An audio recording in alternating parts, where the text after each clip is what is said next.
if we don't live in light of, believe in, and delight in Jesus' promise to return, we will ruin everything. If we don't believe in, if we don't delight in, if we don't live in light of Jesus' promise, I will come back, you will see the Son of Man, you will see me back here, I am coming to make all things new, I am making all things new, that's Jesus' promise to us. If we don't live in light of that, if we don't believe in that, if we don't delight in that, if we're not looking forward to that, we will certainly ruin everything.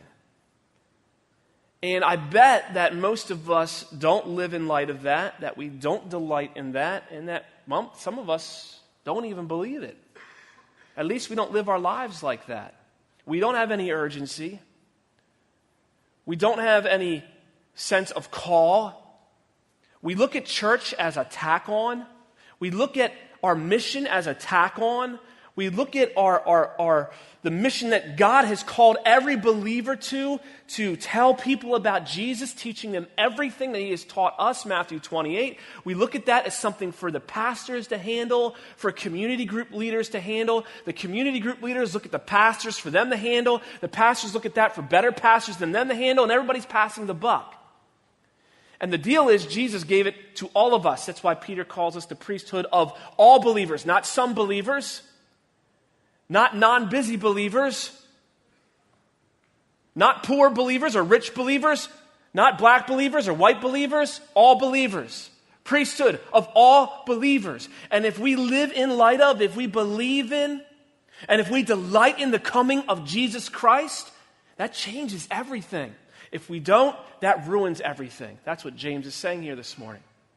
That's what he's telling us here this morning. And he's saying, until Jesus comes, you must persevere, which involves believing in, delighting in, and living in light of the coming of the Lord Jesus Christ. See, Jesus promised to return. The angels, as they were watching with the disciples, Jesus ascended into heaven, asked the disciples in Acts 2, what are you doing? This same Jesus, or Acts 1, this same Jesus who is going up is going to come back down in the same way that he went up. So get to work. And we're still the disciples, guys.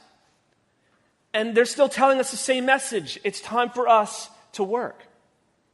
The apostles lived this way. That's why James, he's like, it's coming. It's coming. Get ready because it's coming. Peter lived this way.